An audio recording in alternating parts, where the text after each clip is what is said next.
Thank you, everyone, for coming tonight. Really appreciate you all being here, spending the time. I'm Derek Balsley, for those of you who don't know me. Most of you do. Thanks to everybody here who was here last year, and also all the newbies. So glad to see you all. James, good to see you, man.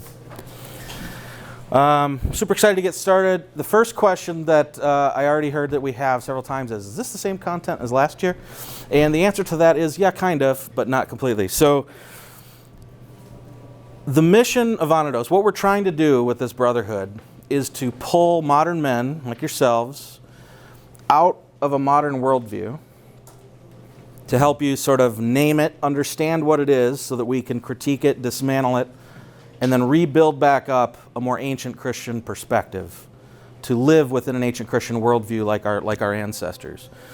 And the problem is that we all live in the world, right? And so as soon as you leave tonight, as soon as the slides are gone and the conversation's gone and the brotherhood is gone, now you're back in the world and you're living in the worldview of that world.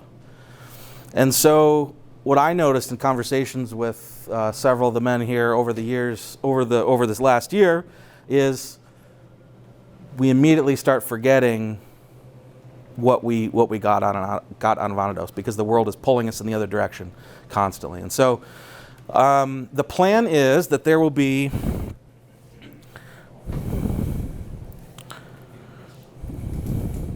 made me skip ahead. The current thinking is that we're going to have, on an annual basis, the same 6-part series that covers the same topic. Now, it'll change each time. There'll be new content presented in new ways. Will reflect, sort of the world that's around us at that given moment. But that series is designed to get us back into this ancient Christian worldview.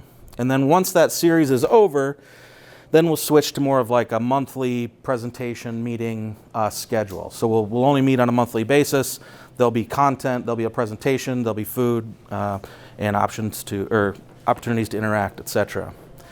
Additionally, we'd like to do some Christian sort of community events, raising of a giant cross, big Pentecost bonfire, live nativity, these types of things, opportunities to sort of unify the churches in this area. And I'm like I said, I'm jumping ahead here, but I'm going to go back. So last year we met to accomplish this one goal of moving modern men from this first definition of Anodos, pathless or having no direction, to the second definition of ascent with purpose. And I should apologize because after we finished our 6-part series, we never got back together. We were all enjoying the time together, and I never circled back. But we have been busy, and so it's a year later. But in that period of time, we formed a nonprofit with the same name, Anodos. We purchased Washington School in Osage. I know many of you were at the unveiling event. And the goal of the organization is to first restore history, to restore Washington to its former glory, to see kids running around in the halls again. The second is to restore meaning. So that's what we're doing here today. That's what the original Anodos series was all about. And then third, to restore Christian learning to Osage. So it's been more than 15 years since there's been a Christian school. There was a Catholic school previously, and we think it needs to come back. And so we had our unveiling on August 29th. It was very successful. There's around 100 people there, kids running through the halls, playing outside. Felt like the start of something new and big. And the way in which we hope to sort of accomplish this mission of bringing meaning and purpose back and bring Christian learning back is through several different learning opportunities. So it all starts with the brotherhood. That's what we're all here doing tonight. That's what we started last year. We have Anodos Homeschool, where there's 60 students already enrolled. That's been going really well. That's what you see a picture of here. And in the future, we don't know. There's going to be lots of other opportunities. There could be a preschool. There could be release time courses for public school students, a sisterhood equivalent to this brotherhood. Could end up being a full-on K-12 school someday. We don't know, but we're going to see where it goes. Should be a wild ride. The organization is built around the same ideas that we talked about last year. And I won't go through them all tonight. This is basically like the conclusion of the story, so we'll skip past that. But just every decision that we're making inside the institution should be based on the values and the principles that we're all sharing here. So again, the Anodos Brotherhood, to help modern men restore meaning and purpose to their lives by reclaiming the worldview of their ancient Christian ancestors. And then the last item here I didn't talk through is opportunities for charitable almsgiving work. So in Anodos, we talk a lot about what we should be doing in our lives, and we have to, at the end of the day, we have to embody those things that we know. It's not enough to just know it in our heads, but we have to embody it as people. For those of you who are wondering, sort of, am I in the right place? What I would say is Anodos Brotherhood is ideal for fully engaged Christians. It should hopefully help you go deeper in your faith. Cultural Christians, potentially help you rediscover God and move closer back in that direction. Good for agnostics, people with an open mind but don't currently believe. Very okay place for you to be. The only group I would say maybe wouldn't have fun here would be committed atheists, right? If we don't have an open mind, if you're not willing to grow or learn, then you're going to have pain. So we're going to kick off with sort of these 6 core sessions designed again to help us see the world through a new worldview, through more ancient Christian worldview. And let's get started. So before we begin, a small warning here.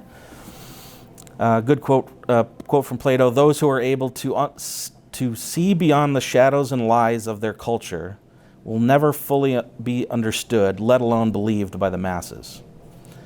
And so, if we're trying to pull you out of the worldview, the shared story that you live in with your family and your friends and the culture, when you turn on the news, you get it from a certain perspective. When you send your kids to school, they get the information from a certain perspective. And if we're attempting to pull you out of that and put you into a more ancient worldview, just know that that can create some tension, right? You're going to see the same thing as you did yesterday, but you're going to see it through new eyes. And trying to describe that to somebody who sees it through the old eyes can be challenging. And so, just a fair warning. I have to start on personal stuff, apparently, to give some story and context to this also. I don't really enjoy talking about myself, but we're going to, just to give some context here. So, again, my name is Derek Balsley. I'm the founder, chairman at the Art of Education University. So my wife and I, Jessica, grew up here in Osage, and we started the Art of Education, and we spent over a decade of our lives doing that. And my experience at AOEU is sort of is how I rediscovered God at the end of that process. And so I'll use that as sort of the narrative here as I share the information. The organization that we started, the Art of Education, was very successful. We won, different awards and ended up with probably around 120 employees. And we, things like best places to work and stuff like that. But I always described, the reason that we were successful when we saw so many other businesses fail was that we had sort of unified a diverse group of people around a meaningful mission, something that was above them, that was worth fighting for, worth sacrificing for, worth working long hours for, and that we worked well together. So we were very intentional about how we went about doing that work. And the primary tool that we used to ensure that happened were our pillars. And our pillars were basically values, effectively, that this is how we're going to treat each other, this is how we're going to work together, we're going to do this and not that, this is what good work looks like, this is what bad work looks like, good attitude, bad attitude, that sort of thing, And most of these were sort of hard-fought victories. It was like we had identified the same problem on a recurring basis with different people, and all of a sudden it clicked oh, they're thinking about it like this, and they really need to think about it like that, right? And so we'd identify this pattern, this thing that was going wrong, this thing that was hurting the company, hurting the customer in some way, and we would attempt to document it and say, okay, this is what's going wrong, and instead we want you to think about it like this. And so these proved to be very, very useful, but when I rolled out my last pillar, so these were rolled out over the course of years, and everybody loved them, and they worked really well within the organization, but when I rolled out my last pillar, which we called truth-seeking, there was a lot of pushback, and a few squeaky wheels, of course. But the pushback was, this feels awfully religious. Why is this so religious? And I remember laughing out loud, because at that point, I wasn't religious. I had grown up going to church, and I had a Christian family, but I had long lost my faith. And so the idea that I was doing something that was religious was just patently absurd. But as I got to thinking about that more, and the truth-seeking pillar, by the way, was just basically like, look, there's two groups of people that are coming to us. We're seeing two different levels of performance. The first group is sort of like, okay, Derek, this is the best I've been working on this. I've been pouring my heart into it. I've been researching it. This is the best I can come up with. I know that it could be better. Will you help me make it better? That was sort of one approach. And then the other approach was, hey, I made this. I like it. And the difference between those was basically like one thought there was a right way to do it. And they were fighting to figure out what it was. Right? They didn't necessarily know it, but they believed it was there and they were fighting for it. And on the other hand, you got somebody who just says, well, it's my preference. This is what I like. Do you like it too? And so we needed to have this truth-seeking pillar to say, look, regardless of whether you believe in the truth, because some of you apparently think that's religious, in reality, I need you to believe that there's a truth, or at least act like it in here. I need you to act like you're fighting for the best answer, right? What's going to be the solution that performs the best? And so yeah, I rejected the fact that the idea that was religious, but as I dove deeper, as I sort of researched it myself, I came to the conclusion that she was right, that this feedback was actually valid. It was a religious claim. And that may not make sense, but religion is effectively having this spiritual hierarchy, right? It's having this system of values. This is most important, this is least important, and here are all the levels in between. And whenever you do that, you're stepping out of science, you're stepping out of the material world, and you're saying that there's this other world, there's this spiritual world of value, right? And so, I looked back at sort of this this mission, or this description of why I thought it was that we were successful, and you could sort of replace mission statement with transcendent principle, right? Like we thought that there was a problem in the world, things aren't as they should be, and there was some better way of doing it. And that's to believe that there is better, and that there is worse, and there is right, and there is wrong, right? And then, working well together is really sort of like working virtuously together. It wasn't just the truth-seeking pillar that was religious. They were all religious. Right? Saying that you need to have abundance mentality, or that you need to, communication, or perseverance and things like this. There was religion baked into it all. It was a system of values about claims about how we should operate in the world. And so that was kind of a jarring realization at that point, that there's sort of like no scientific way to validate these ideas, that it was more of this sort of spiritual claim. At that same time, I started researching something called the meaning crisis. And the meaning crisis is basically a catch-all term that's used to describe a series of disturbing trends and statistics in society where we're seeing a huge spike in meaninglessness, huge spike in depression, huge spike in suicide.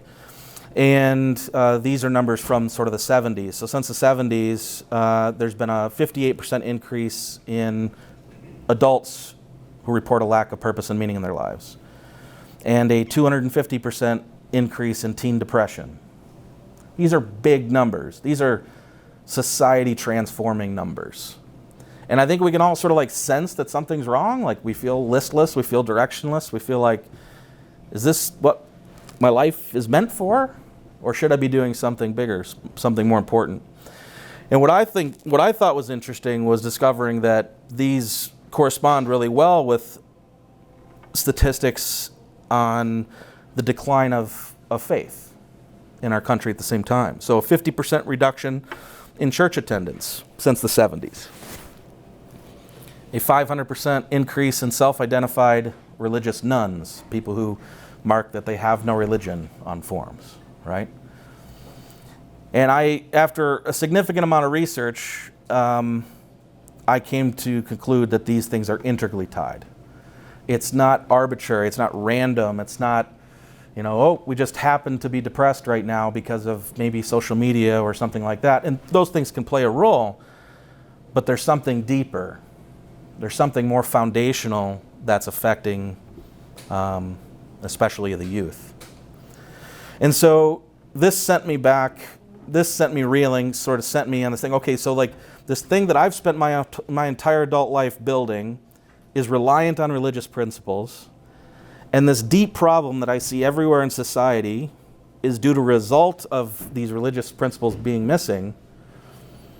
And I'm standing here as an adult with 3 little girls without religion. This is a problem. So I decided at the very least I needed to steelman religion, right? Not strawman, steelman. I'm going to go back and, maybe the form of Christianity that I was put in front of me at 13 wasn't strong enough to fight back against the culture, right? To fight back against a world that is constantly telling you that these things are ridiculous fairy tales, right?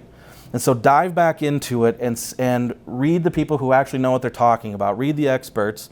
Don't just, have it be your local pastors, your only input. And if I give it a genuine chance, what will I see on the other end? And so that journey sort of began with this book, The Universe Next Door, and I'd highly recommend this to anybody, written by James Sire. And in it, James uses this term called worldview, and there's other words that have been used by other people. I think you can find the same pattern in Scripture. But a worldview, from Sire's perspective, is a commitment, a fundamental orientation of the heart that can be expressed as a story or in a set of presuppositions. Presuppositions are like assumptions that you assume are true before you even start thinking, right? They're at the base foundation of what you believe to be true, right? So I think last year I used the example of I believe that I'm going to be alive 2 seconds from now. Okay, well, I might as well keep talking to you all, right? That's a presupposition. And we hold these either consciously or subconsciously, unconsciously, and we can hold them consistently or inconsistently. We can be hypocrites or not. But basically, it's the sort of our belief of the basic constitution of reality, and it provides sort of the foundation upon which we do everything. Another way of, I'll get to that in the next slide. And so we all have a worldview, but none of us are really aware of it. We don't spend a lot of time thinking about it. It's just sort of assumed in everything. Now, there are some real pragmatic reasons why having a worldview or a strong worldview can be useful, sort of practically useful. If you have a certain and a specific worldview, this can give you a lot of clarity and confidence, right? Your values are established, your beliefs are established, and so when you're presented with option A or option B, you pull the trigger, right?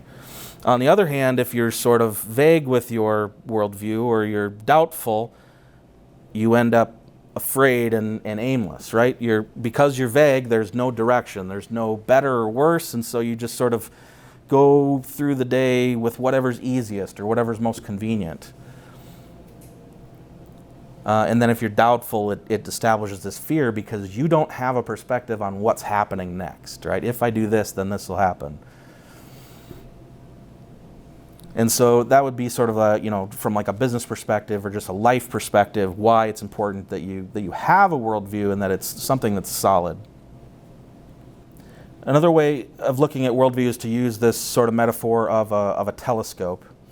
And in a telescope, you have a lot of different lenses, and when these lenses come together in just the right way, you can see further away, or if it's a microscope, you can see more up close. But each lens plays an important role. And so the lenses in our worldview are like our life experiences, right? Or the institutions of learning that we attended, or the churches we attended, or the people that we spend the most time with, or the media we consume, or the great success that you had in your life, or the great failure you had in your life. All of these things inform your worldview and change the way you see the world. So effectively, it creates your subjective view of the objective world, right? So the objective world is, this is the way the world actually is, and your worldview affects the way you perceive that thing. So a young couple that's having their first kiss, one of the people in the couple comes from a healthy family, the other one comes from an sexually abusive family. To the first person, this just seems like love, and to the second person, this seems like love and danger and fear, right? The same objective reality is being experienced two totally different ways. But unlike the rest of the world, I won't tell you that both of those ways are equally valid, right? One of them is reflecting reality more clearly, and the other one is twisting reality, right? So there are lenses in your telescope that are twisting reality, blurring reality, veiling you from reality, positively counterproductive because it blinds you from the way the world actually is, and this can cause all sorts of problems as a result.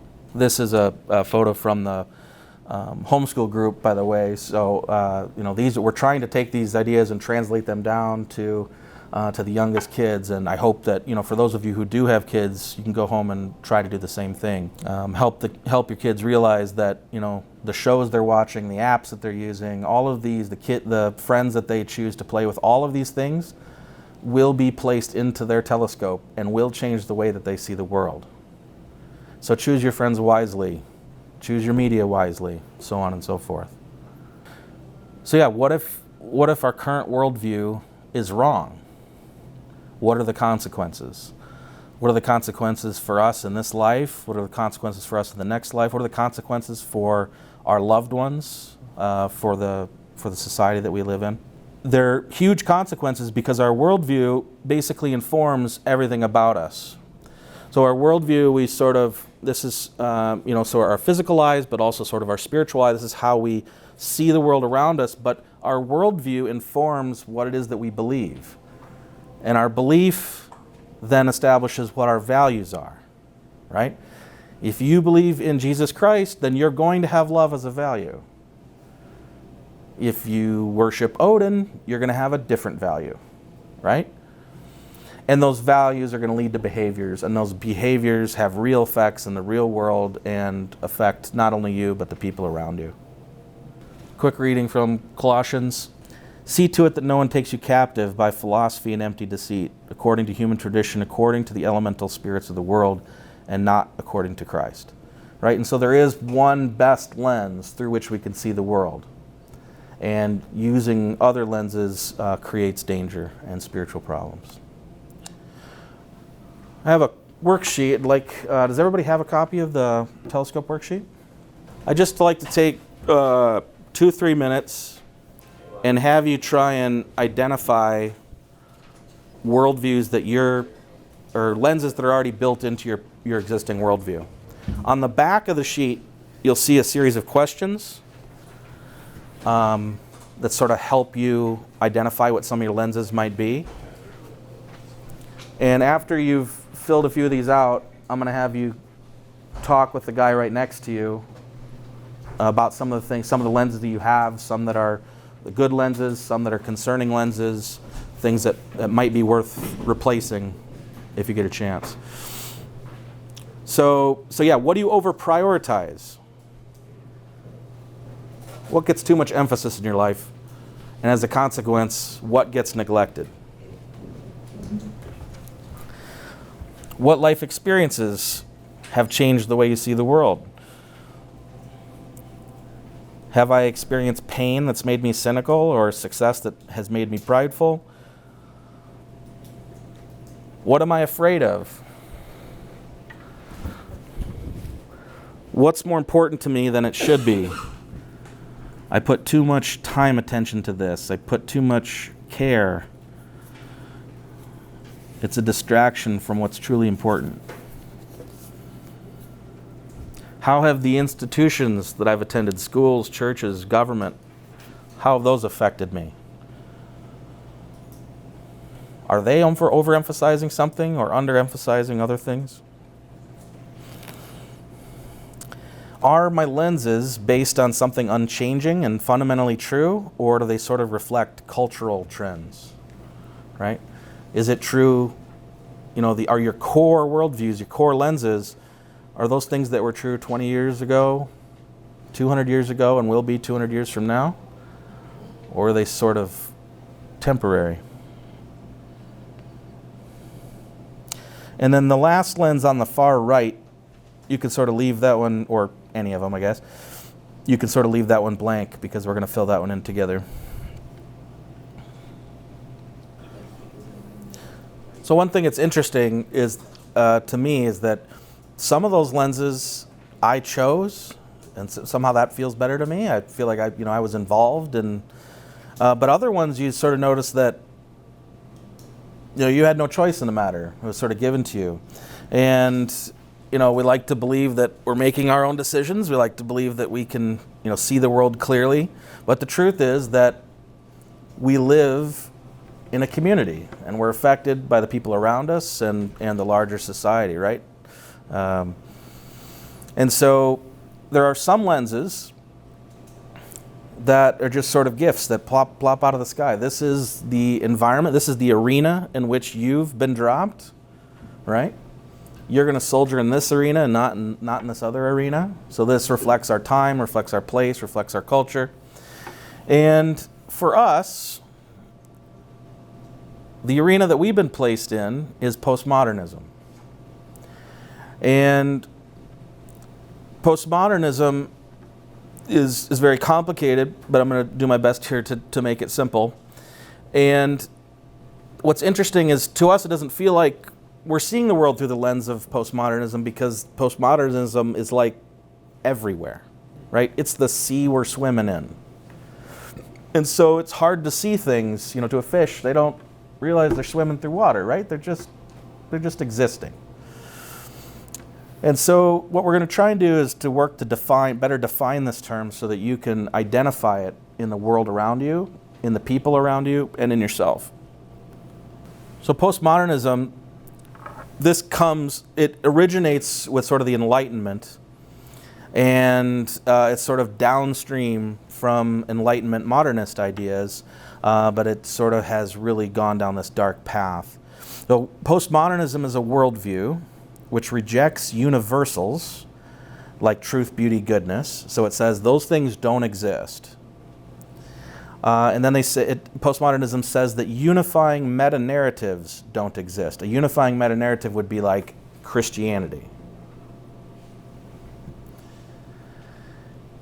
It says that these things are just made-up fairy tales, and that spiritual reality itself doesn't exist, right? The only thing that's truly existent is the material world, right? Physical reality. And then postmodernism considers all objective claims. So if I say, this is the truth, or this is good, and this is bad, it sees all of that as oppression, right? By you saying this is good, that means you're saying all these other things are less good or bad, and you're just trying to oppress me, right? You're trying to force your views down my throat. Even having an opinion about what the truth is itself oppressive. And so it's highly associated with sort of the for those of you who are into mythology and things like that, it's highly associated with the sacred feminine, or sort of inclusion. That's been a popular word lately, which is sort of the breaking down of categories, the breaking down of the hierarchy. It's saying, it's saying, okay, we used to think that this was good, and this is less good, and this is less good, and this is the worst. But whenever we draw these categories, we're hurting somebody, we're leaving something out. And so what we have to do is we have to destroy the entire thing. We have to get rid of all the categories. You see this in the world, where we used to say something like, well, what is the truth? And now somebody with a postmodern worldview would reply with, well, whose truth? My truth or your truth? And if we used to say, what's the right thing to do here? A postmodern person would say, right? In whose opinion? Do whatever you want to do. What's right is what you think is right. Or we used to say, how can I make my work as good as possible? The example I gave before. Who decides what's good? Your work is no better than mine. Your opinion is no better than mine. There is no good. There is no bad. Or that person deserves justice. Whose idea of justice? Maybe in his mind he did everything right. Maybe justice is just letting him go. He didn't do anything wrong. That's his perspective. Maybe we should vote. Or men and women are different. To a postmodernist, man and woman are social constructs. These things don't actually exist in the real world. They're just make-believe categories and words that you use to describe experiences that you have in the world. And when I describe that, you'd think, that's crazy. Of course there are real things in the world. And the people who are living out this postmodern worldview, the people who say these types of things, don't fully understand that they are postmodernists and that they've adopted a postmodern worldview. They can't articulate what postmodernism is. They're just parroting what they heard the person next to them say. Right? Oh, that felt kind of good. And the problem with this is that postmodernism is completely antithetical to Christianity. They are incompatible, oil and water. But what you see happening is a lot of Christian churches attempting to integrate them. Attempting to say, well, I know Christ talks about sin a lot, and there's like these commandments and things like that, but really, he's all about love. And so everything goes, everything's okay, there are no rules, just you be you, and ask God, believe in God, and everything will be taken care of, right? Hey, Derek. Yeah. Today, on X, I saw a video of a female pastor who was saying she won't speak the Great Commission, Matthew 28, 18 through 20. She won't read those last two verses because either Jesus didn't say it or he was wrong because it's led to colonialism. Right. Yes. We start with our political assumption, and then we figure out how to mold God around that, right? Which makes total sense, because if we're not looking to Scripture for the truth, if we define truth internally, then, so now we know what the truth is based on what I want to be true, and then I would just mold this Scripture around that to validate my internal assumptions. And so, this idea didn't just plop into our laps all of a sudden. It's been building up over time. And it's remarkable to me how much it's changed from when I went to college to now, just in that short of a period of time. And we're seeing things based on core reality that are being questioned. And the best analogy I've been able to come up with for this is, it's like society for thousands and thousands of years were like gathered around this game board.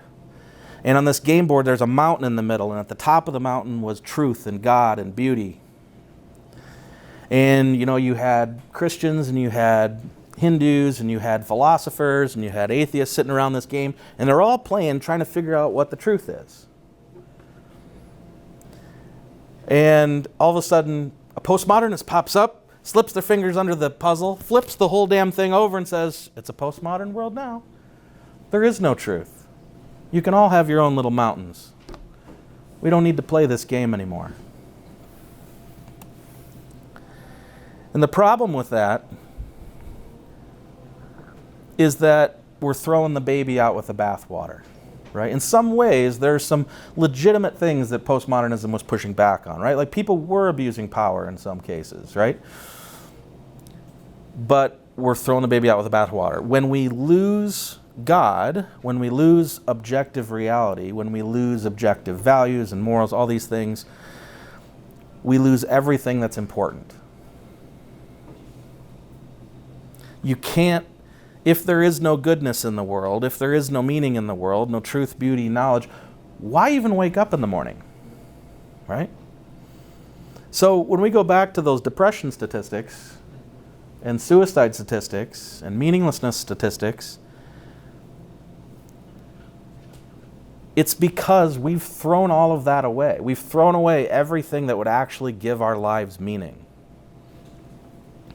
We've philosophized it away in our heads. And we did it in the name of freedom. Well, we'll be more free. If there's no good and no bad, then you can't judge me, right? I'm free to do whatever I want. If there's no true or false, then I can do whatever I feel like doing. And so we did it in the name of freedom. We did it in the name of liberty. We said, I don't like, this feels oppressive when you tell me that there is a right answer, right? And so 2 + 2 = 5. That's a real thing, by the way. 2 + 2 = 5. Google it when you get home. There are people making the argument that it's just as valid to say 2 + 2 = 5. This is how far this has gone. And the people that you interact with on a daily basis, your wives, your girlfriends, your friends, are all suffering the consequences of this mind virus that's out there. And so I wanted to, and this gets a little dense, so just know it'll be very short and we'll get through it quickly. But it's important to realize that everything that ancient Christians believed is completely antithetical to what postmodernism is selling us. Okay? Postmodernism is based on a series of philosophies: nominalism, individualism, materialism, relativism, and all of these ideas replaced previous ideas that were Christian ideas. And so if somebody tells you, I'm a nominalist and a Christian, you just go, whoa. Those things don't actually work together. So I want to dive into each one of these to better understand what it is and how it compares to the old worldview, so that we can begin to build a better foundation. So here we are as modernists in the black, and some of us have lost our faith, or some of us aren't, as engaged as we should be. And we're saying, I just don't get Christianity. I don't understand why this is so important. I don't think it's real. I can't see it. I can't put it in a beaker and test it. I can't see it through my telescope. And the ancient Christian there is saying, well, right, how could you? Your entire foundation of knowledge, the way in which you see the world, the evidence that you're looking for, isn't there, right? And until you see the world the way I see the world, until you have this strong foundation, it will continue to be lost on you. Okay, so what are the components that make up postmodernism? And Pastor Steve, feel free to interrupt and add here as you have thoughts. So first is nominalism versus realism. I'll start with realism. So realism is the belief that there are universals out there. Okay, so this would include things like goodness, goodness, truth, beauty, love, these things, that these things really, really exist, but also things like humanity, like human nature, and that they exist in this spiritual realm and that we're just participating in them. So I am an individual human, and Pastor Steve is an individual human. What connects us? Realism says And this is the Christian perspective for the first 1,500 years of Christianity. Realism says that what connects us is something that's called humanity, and that humanity resides in the spiritual world, right? So we're participating in this, a Platonic idea. This is that we are connected somehow, and that when I say I'm human, that's not just arbitrary, right? I couldn't just as easily say a dog is human. There's some reason that I can say that I'm human, but the dog is not. Right? There's something that actually connects us, not just fake categories or words. And so realism says that real goodness really exists, that goodness is an actual thing, and things in this material world are either more real or less, or more good or less good, and they're actually connected to goodness in a real way. So that ancient Christians would see this as like the language of creation or the mind of God, right? All of these things exist within the mind of God. The idea human exists in the mind of God. The idea goodness exists in the mind of God. And we are all connected to that thing that very really exists. Nominalism is a modern idea from 1500s, I believe, 16th century, that says that universals are just social constructs. They're fake categories that we use to group things. And when we call something good, it's just a way of describing something, but it's not actually good. So nominalists believe that there's only individual specific things in this world, in the material world, and that our words are just ways to talk about them. But it's all sort of arbitrary. It could have been, the dog could be just as much human. And so truth in this world, if you accept nominalism, then that means there is no actual truth. There is just the perceptions of all the individual people living in the world. So truth becomes subjective. It's not the truth, it's my truth and your truth. Or virtue becomes contextual. Like, murder is not always bad. Hurting this innocent person isn't always bad. Maybe in some culture that's okay, right? So it's not actually bad, and then certain cultures know it more than others. It's that the perspective of these cultures are all equally valid. If rape is okay in some cultures, then it's okay. It's not actually bad.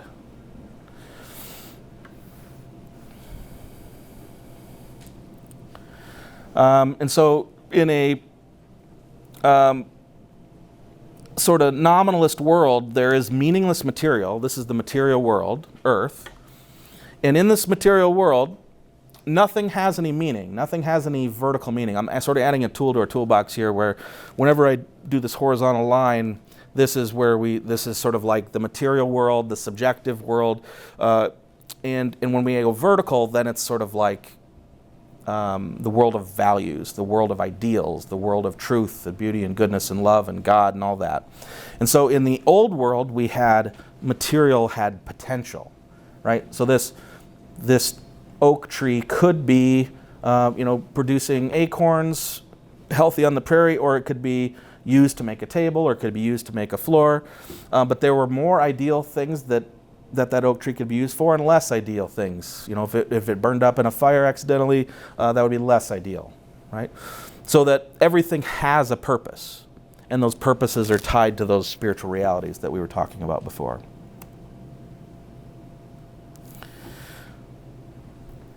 The next one is communalism versus individualism.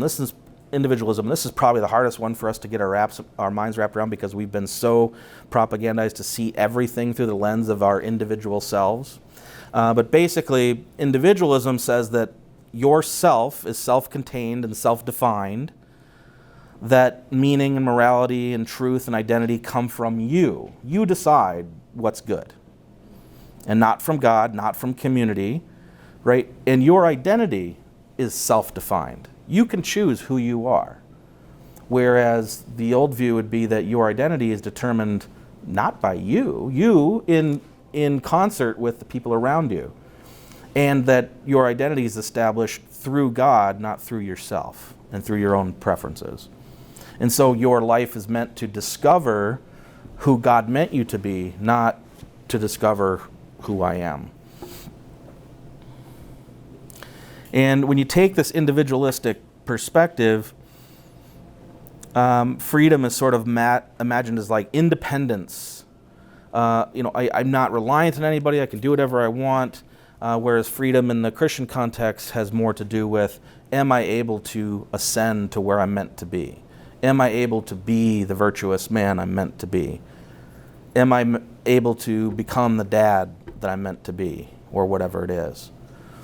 Right? And so when you base everything on individualism, you sort of get this fragmentation, this loneliness, this constant self-deception, right?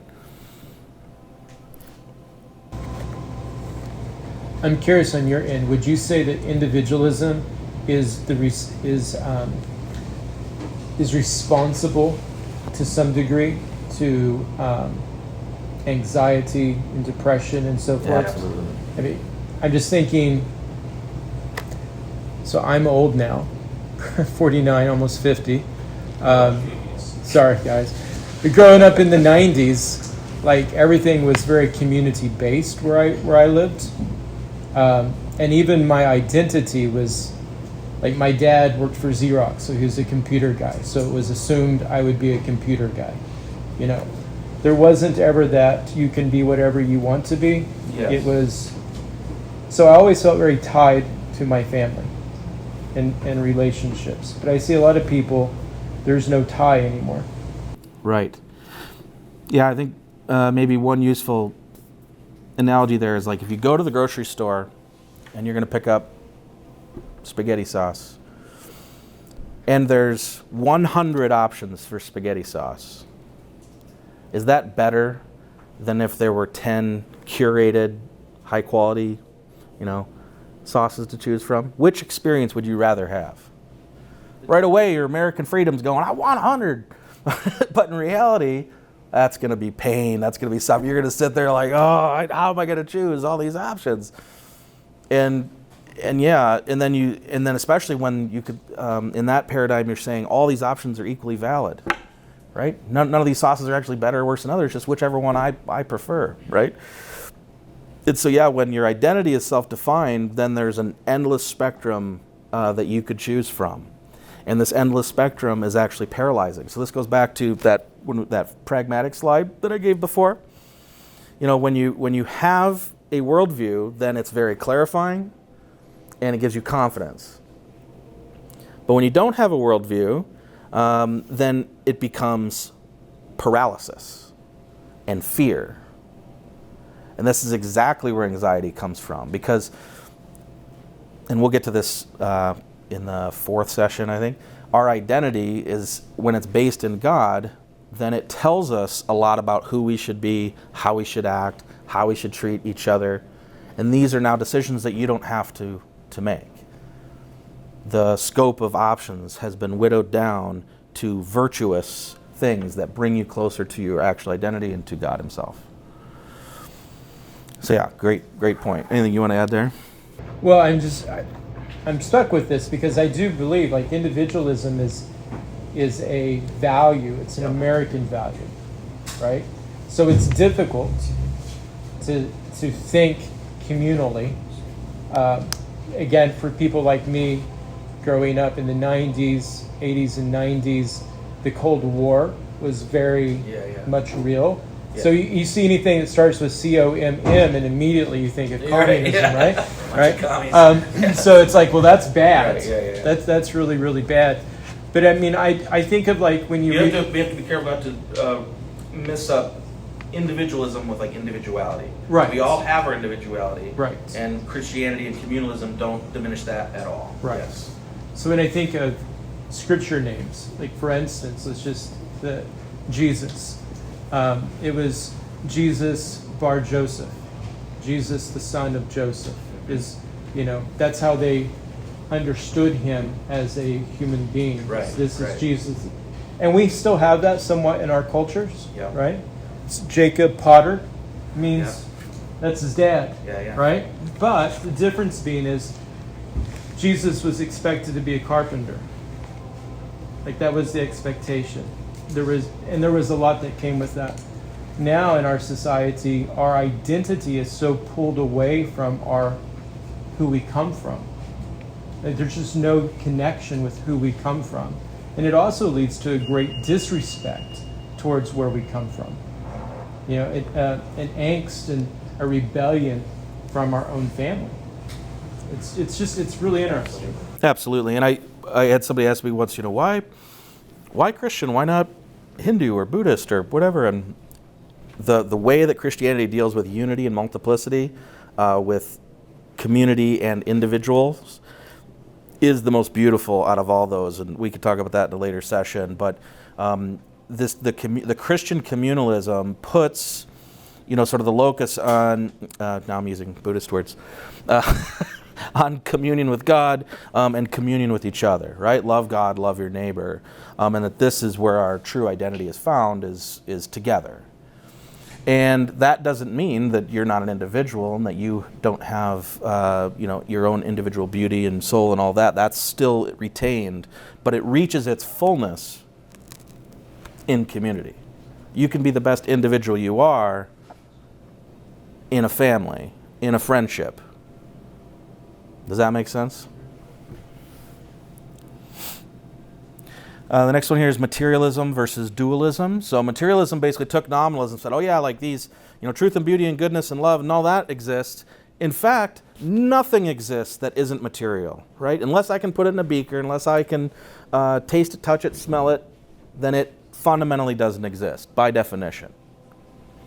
And then obviously that deeply conflicts with the Christian view, which is that reality is actually made up of two parts, a material reality and a spiritual reality, and these two are deeply intertwined.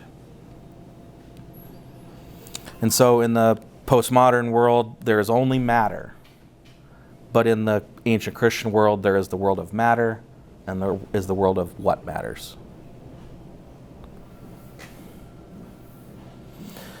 And then last, this sort of modernist worldview sort of transforms into postmodernism, and postmodernism basically leaves us in relativism, which is the belief that truth and morality depend on individual perspectives or cultural context. According to relativism, what's true or right for one person might not be true or right for another, which is, there's different paths to the summit, but that doesn't mean that there are different summits. That doesn't mean that there isn't a truth or there isn't a good.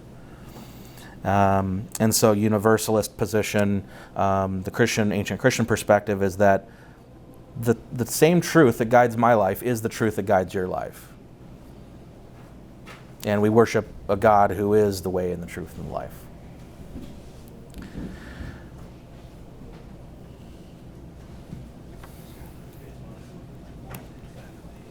And we'll dive deeper into that in session 3. And so in the modern world, there is just what is. This is what is. This is what's in the world. But in ancient Christianity, we have what is, and then we have what we ought. And sort of after the Enlightenment, after we're trying to squeeze Christianity, squeeze faith out of the culture, out of the town square, out of the schools, out of the churches, even. You can maybe do your faith for an hour on Sundays. Otherwise, leave it in the privacy of your home. We're not going to talk about it. We're not going to have our religion inform the culture in any way. There were people, Nietzsche, who believed that we can create our own values. We don't need this revelation from God. We can sort of do it ourselves. And David Hume, another philosopher who was not a Christian, pointed out that no ought, how we ought to be in the world, no values, no virtues, can ever be derived from an is. Meaning, the world is a certain way, we exist as certain beings, in a certain place, in a certain time, and that should be able to tell us, how we should treat each other, right? And what he said was that's baloney. And that the culture that we're all living in is downstream from Christianity and all these other perspectives. And so, if we were to just poof, all land here, and all history was gone, all religion was gone, all these types of things, the ability to just manufacture marriage out of that wouldn't necessarily happen. And so, I think, when I look at those slides, I see a really jarring contrast. And this quote from C.S. Lewis, I think, is the best I've seen on this, which is, "I believe in Christianity as I believe the sun has risen, not just because I see it, but because by it I see everything else." Right? So Christianity makes sense of the world in the way that these other ideas don't. Right?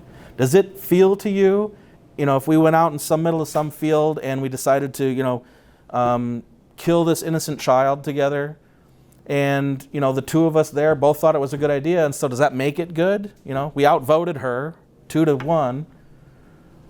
Does it become good to kill her in that moment? Or is it neutral? Is it not good or bad? Or is it actually bad? Was that actual evil that you just did, killing that innocent person? And if you think it's actual evil, if it's actually bad,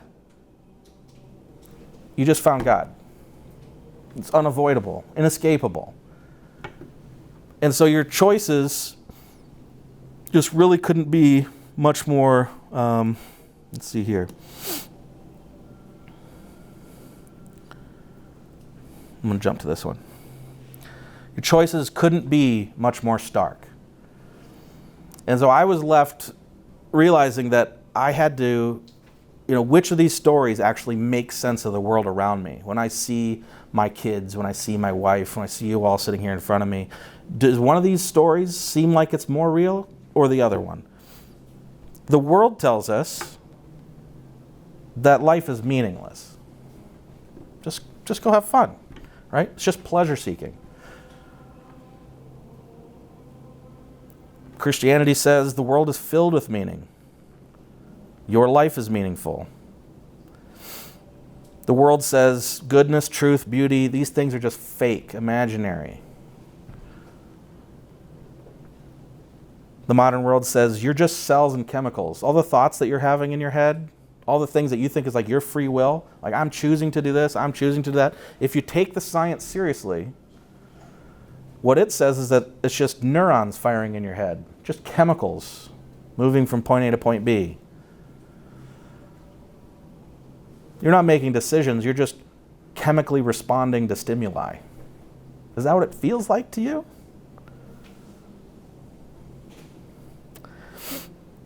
And society will tell you you're fine the way you are. Does anybody feel perfect the way they are?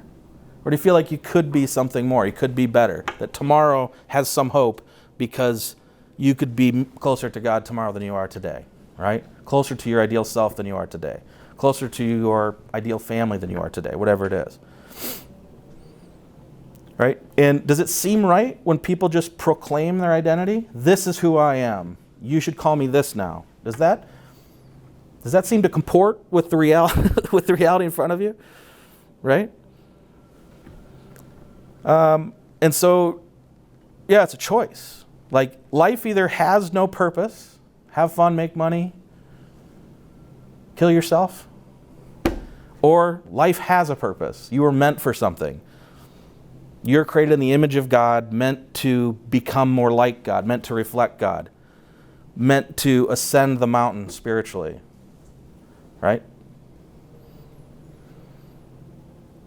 And I don't think people realize they're individually taking some of these assumptions on the right, these worldly ideas. They sound good in the moment, they feel good in the moment, they let me do what I want in the moment, but they don't trace it back to the bigger implications, right? If it's just cells and chemicals in my head, and I'm just responding to stimuli, then I have no free will, right? If I get rid of God, you don't realize that life becomes meaningless. So we tried to liberate ourselves from God. Like, hey, if we get rid of this God guy, then there won't be so much judgment. We can kind of just do whatever we want, right? We can focus on, science and technology. But what we gave up when we gave up God was far deeper than what we realized. We've been enslaved to this relativistic meaninglessness, pleasure seeking, and it's not deep enough to sustain us. It won't save us. right? Pleasure seeking doesn't do you much good when you're on your deathbed and there's no pleasure to be found, right? Romans 12:2. Do not be conformed to this world, but be transformed by the renewal of your mind, that by testing you may discern what is the will of God, what is good and acceptable and perfect. The last idea I wanted to leave you with tonight, we're almost done, is that this pattern of, we had the truth and then we lost it. Where did it go? This is a cycle. This is a recurring pattern. You're playing a role in a story that's been told before.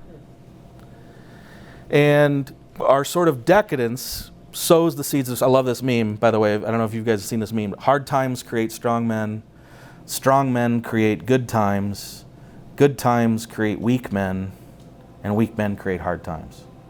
All right? So our decadence, the comfort that we all have, leads to us being weak men, and weak men are fertile soil for destruction.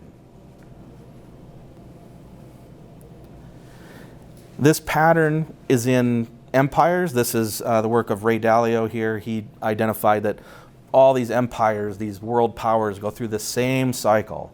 And he sees it through the lens of the financial system and all that. But you get to this point where you have prosperity, and then you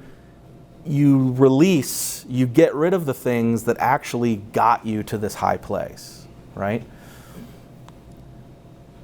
These values that allowed us to ascend now feel heavy around our necks, and so we cut off the chains and we fall again.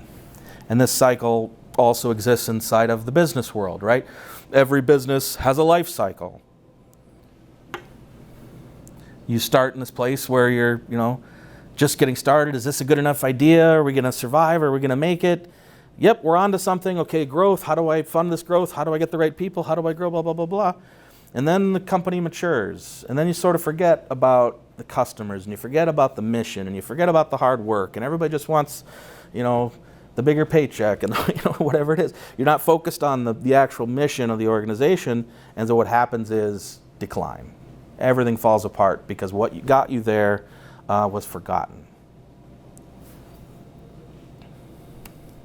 But what I like this little tail thing on here. It says life cycle extension, right? All hope is not lost. This trajectory isn't inevitable. There is hope. There is an opportunity to change directions. And through the Christian lens, that comes from sacrifice. Setting something aside that you want in favor of something that you ought, right? Sacrificing what makes you comfortable for the sake of God and neighbor. And that's what we're going to be doing over the next 5 sessions, is talking about what it is that we have to give up and the beauty that lies on the other side. Just going back, thinking about me at that age, the world's going to be against that kid. The world is against that kid. He was against all of you guys. It is against your kids and the people that you know. But maybe if we can surround those kids with the right parents, the right dads, the right people, and maybe if we can build institutions that help these kids see the world the way it actually is, that we can turn these numbers around, at least in our own community, right? At least here in Mitchell County. Just a quick recap. Everyone lives in a story. We all have a worldview, right? This worldview informs the way we see everything. Our worldview contains many lenses, but not all those lenses are good lenses. Some, in fact, blind us and make the world hard to see. Modernity, the modern world, has given us a particularly toxic set of lenses, which we summarize with the word postmodernism. And postmodernism definitionally sort of logically ends back into chaotic relativistic nihilism, complete destruction. And so by reclaiming the worldview of our ancient Christian ancestors, we can help see the world more clearly and we can change the trajectory. In the next session, we're going to talk about the return of hierarchy. We're going to talk about how do we reclaim this vertical world, those vertical bars that we were talking about earlier. And I'll leave you with this quote from Jonathan Pageau. The basic structure of the cosmos is hierarchical. When we lose sight of the highest, meaning collapses and everything becomes chaos. Right? So without a most important and a least important, we can't organize our lives. We can't move from point A to point B. We can't move from one moment to the next moment, let alone something bigger. And so we have to open our eyes to this vertical world. We have to make a claim as to what is at the top and what is at the bottom. And that's what we'll be doing in the next session.